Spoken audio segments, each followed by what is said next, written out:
Hello friends, welcome to Gyandeep classes. तो हम आज पासा सीखने वाले हैं यानी डाइस। तो अभी तक मेरे चैनल को सब्सक्राइब नहीं किए हैं तो कर लीजिए और लास्ट में बेल आइकन दबाना ना भूलें। और ताश हम पढ़ा चुके हैं, तो इसका डिस्क्रिप्शन में मैंने लिंक दे दिया है, वहाँ से आप जाकर देख सकते हैं। सिक्का भी पढ़ा चुके हैं, इसका डिस्क्रिप्शन में मैंने लिंक दे दिया है, वहाँ से आप जाके देख सकते हैं। मेरा लास्ट वीडियो यही है, पासा, ठीक है, यानी डाइस। तो आप लोगों ने तो डाइस देखा ही होगा यानी पासा देखा ही होगा। तो पासा वही होता है जो लीडो छक्का आप खेलते हैं ना, जो आता है 1 2 3 4 5 छक्का जो आता है उसी को हम कहते हैं पासा, ठीक है। तो चलिए आज उसी के बारे में हम पढ़ेंगे, क्लास 10th का है, ठीक है।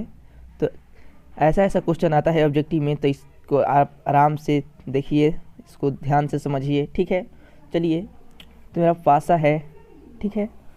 अब देखिए, वन ऐसे रहता है नो, ठीक है, 2 ऐसे रहता है, ऐसा 3 रहता है, 4 रहता है, 5 रहता है और ऐसे 6 रहता है, जो इसको छक्का बोलते हैं, ठीक है। तो मान लीजिए प्राकृतिक संख्या तो प्राकृतिक संख्या है, जो प्राकृतिक संख्या 1 से शुरू होता है, तो 1 2 3 4 5 6, ठीक है। तो मान लीजिए ये 6 तक ही इसमें रहेगा, क्योंकि ये जो मेरे पास जो पासा है ये 6 तक ही रहता है, ठीक है। तो प्राकृतिक संख्या इसमें 6 तक ही रहेगा। तो इसका पूरा संख्या कितना है, 1 से शुरू होता है, 6 तक ख़त्म हो जाता है पासा, ठीक है। लीडो छक्का में 1 से शुरू होता है, 6 तक ख़त्म हो जाता है। इसलिए मैंने प्राकृतिक संख्या में 1 से शुरू किए हैं और 6 तक क्या है, ख़त्म हो गया है। तो इसका पूरा संख्या कितना है, तो 6 है। इनका पूरा संख्या कितना है, तो 6 है, ठीक है। अब बात आता है पूर्ण संख्या। देखिए, पूर्ण संख्या 0 से स्टार्टिंग होता है, पूर्ण संख्या। पर इसमें क्या आपको पासा में 0 आता है, नहीं आता है, 1 ही आता है, 1 से शुरू होता है। इसलिए मैंने 0 के क्या काट दिया हूँ, 1 से शुरू किया हूँ 6 तक, यानी यहाँ भी इसका पूरा संख्या कितना है, 6 है, ठीक है। अब पूर्णांक के बात आता है, पूर्णांक संख्या देखिए उसे कहते हैं जो धनात्मक और ऋणात्मक दोनों में हो, ठीक हो।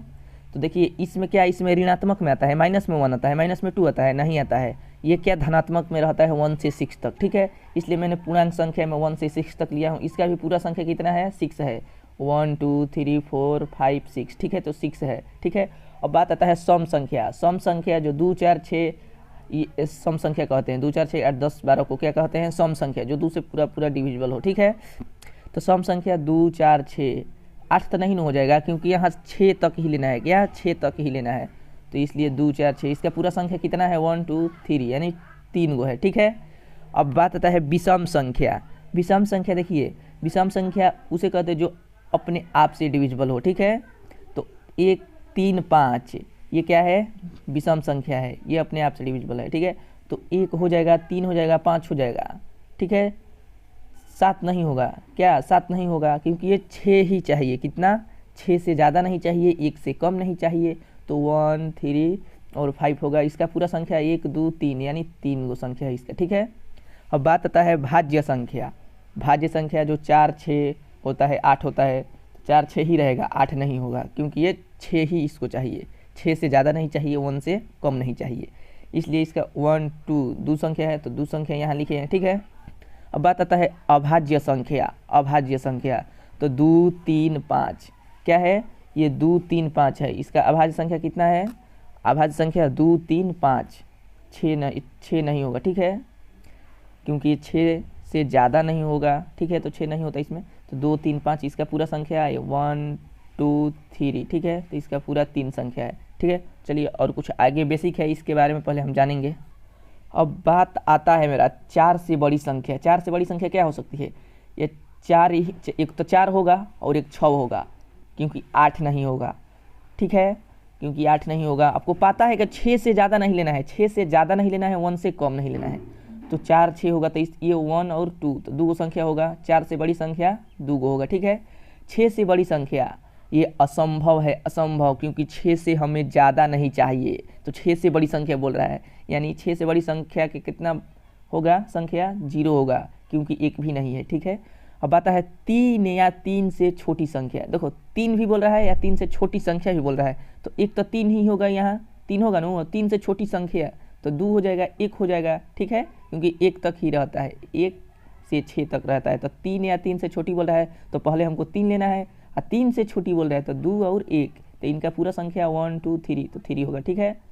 तो बात आता है अब 3 से भाज्य संख्या, 3 से भाज्य संख्या, तो मेरे पास एगो 3 हो जाएगा, एक 6 हो जाएगा, इसका पूरा संख्या 1 2 यानी 2, ठीक है। चलिए अब हम सवाल लेते हैं, इस पर बात करेंगे सवाल लेकर। तो हम सवाल ले लिए हैं, देखिए बोल रहा है मेरा सवाल, एक पासा को उछालने पर निम्न के आने की परिक्ता ज्ञात करना है, ठीक है। तो हमें तो पहले पता करना होगा कुल घटना, क्या हमें पता करना होगा इसमें कुल घटना। तो देखिए यहाँ कुल घटना, तो इसमें से हम कुल घटना, एक पासा बोल रहा है, एक पासा का कुल घटना कितना होता है, 1 से 6 तक होता है, यानी तो 6 होगा, इसका कितना 6 हो जाएगा, क्योंकि 1 आता है, 2 आता है, 3 आता है, 4 आता है, उसमें 5 आता है और 6 आता है, 6 से ज़्यादा नहीं होता है, 1 से कम नहीं, तो 1 2 3 4 5 6, इसका कुल घटना कितना है 6 है, तो इसलिए इसके कुल घटना हम कितना लिखे हैं 6 लिखे हैं, ठीक है। चलिए अब हम इन पर सवाल लेते हैं। तो मेरा पहला सवाल रहा, एक विषम संख्या, क्या एक विषम संख्या, ठीक है। तो हमने आपको बताया है कि एक विषम संख्या का पूरा संख्या कितना है, चलिए एक बार देख लेते हैं। तो मेरे पास विषम संख्या की संख्या कितनी है, 3 है, क्या 3 है। तो चलिए आगे देखते हैं। तो मेरे पास एक विषम संख्या की संख्या पूरा 3 है। आपको इतना ध्यान में रखना है, कुल घटना हमेशा नीचे ही होगा, हमेशा नीचे ही होगा। तो कटाइए, 3 एकम 3, 3 दूना 6, तो इसका आंसर 1/2 होगा, ठीक है। चलिए और सवाल हम लेते हैं। मान लीजिए 2 से बड़ी कोई संख्या, दूसरा सवाल रहेगा मेरे पास, 2 से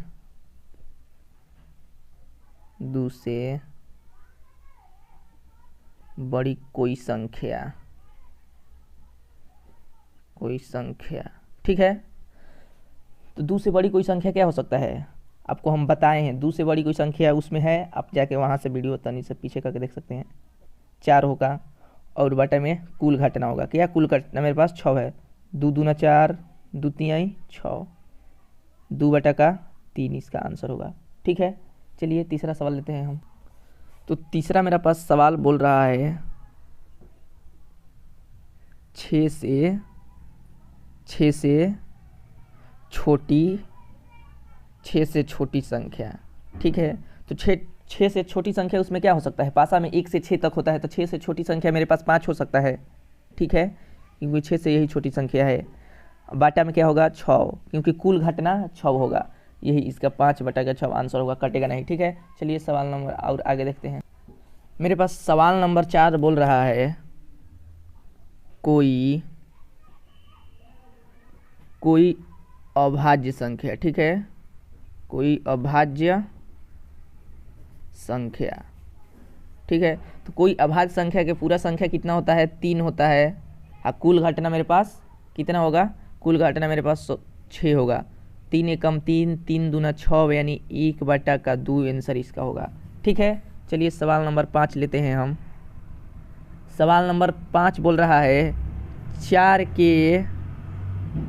के गुणज, ठीक है, 4 के गुणज वाली संख्या, ठीक है।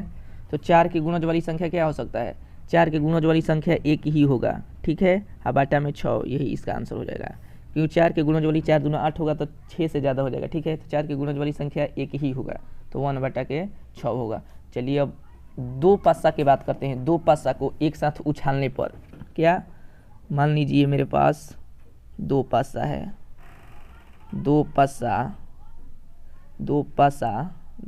हो जाएगा, 2 पासे को एक साथ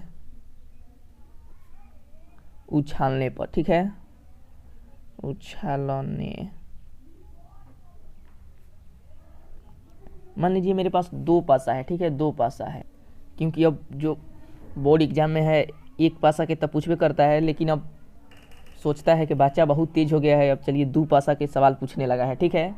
तो मेरे पास अब 2 पासा के सवाल पूछने लगा है, तो 2 पासा का सीखना भी ज़रूरी है। ठीक है, तो 2 पासा को एक साथ उछालने पर क्या क्या हो सकता है। पहले तो देखिए 2 पासा का हम जब उछालेंगे तो 1 या 1 आ सकता है, ठीक है, या 1 2 आ सकता है, या 1 3 आ सकता है, ठीक है, या 1 4 आ सकता है, या 1 5 आ सकता है, ठीक है, या 1 6 आ सकता है। ठीक है, इतना आ सकता है कि नहीं आ सकता है। तो हम 2 पासा को उछालेंगे तो मेरे पास देखिए क्या क्या आ सकता है। 1 1 1 2 1 3 1 4 1 5 1 6 आ सकता है।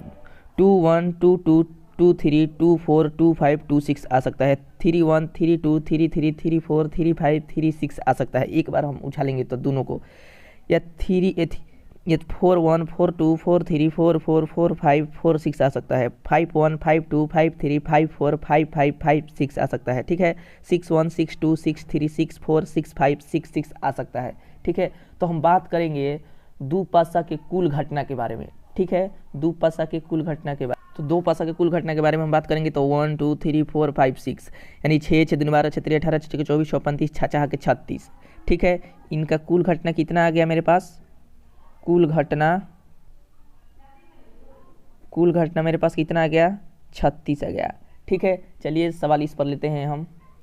मेरा क्वेश्चन बोल रहा है पहला, दोनों पर समान अंक। ठीक है, तो दोनों पर समान अंक चलिए हम ढूंढते हैं कितना है। ठीक है, तो दोनों पर समान अंक मेरे पास 1 मिला 1, ये 2 3 4 5 6। ठीक है, ये क्या है, दोनों पर समान अंक है। तो दोनों पर समान अंक की मेरा संख्या 6 है। ठीक है, चलिए और आगे सवाल लेते हैं हम। तो मेरा 2 नंबर सवाल बोल रहा है दोनों के अंकों का योग 8 हो। ठीक हो, 3 नंबर बोल रहा है दोनों के अंकों का योग 10 हो। 4 नंबर दोनों के अंकों का अंतर 3 हो। चलिए हम देखते हैं पहले दोनों के अंकों का योग 8 हो।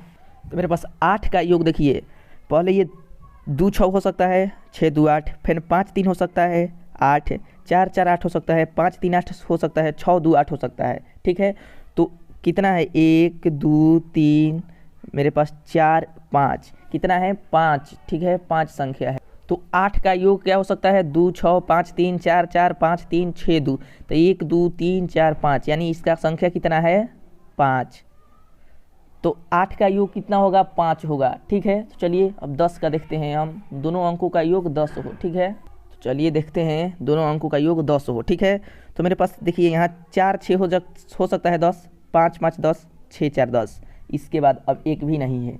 तो कितना है मेरे पास 1 2 3, 3 गो है, तो उसका आंसर क्या होगा, तो 10 का योगों का 3 आंसर होगा, 4 6 5 5 6 4। ठीक है, अब बोल रहा है दोनों के अंकों का अंतर 3 हो, ऐसा हमें उसमें से निकालना है कि जो उसको घटाने पर 3 आए। ठीक है, तो चलिए देखते हैं। तो जो मेरे पास 3 का जो अंतर बताना है, देखिए 1 4 हो सकता है, 4 में से 1 जाएगा 3 आएगा। 2 5 हो सकता है, 5 में से 2 जाएगा 3 आएगा। 6 3 हो सकता है, यानी 3 6 कितना आएगा, 3 आएगा इसका अंतर। ठीक है, अब मेरे पास 4 1 हो सकता है, इसका भी अंतर 3 आएगा। 5 2 हो सकता है, इसका भी अंतर 3 आएगा। 6 3 भी हो सकता है, इसका भी अंतर 3 आएगा। तो कितना है 1 2 3 4 5 6, तो उसका आंसर कितना होगा, तो दोनों के अंकों का अंतर 3 के कितना होगा 6 आंसर आएगा। ठीक है, देखिए 1 4 2 5 6 3 4 1 6 3 5 2। ठीक है, 5 2 यही आंसर है। तो मेरे वीडियो को देखने के लिए थैंक यू। तो इसमें से करीब आपको समझ में आ गया होगा 100%। तो आप लोग का ऐसा ही सवाल देखने को मिलेगा। ठीक है, 2 पासे के साथ उछालने पर, क्योंकि ऐसा क्वेश्चन पूछ रहा है मेरे बिहार बोर्ड में। थैंक यू मेरे वीडियो देखने के लिए, बहुत बहुत धन्यवाद।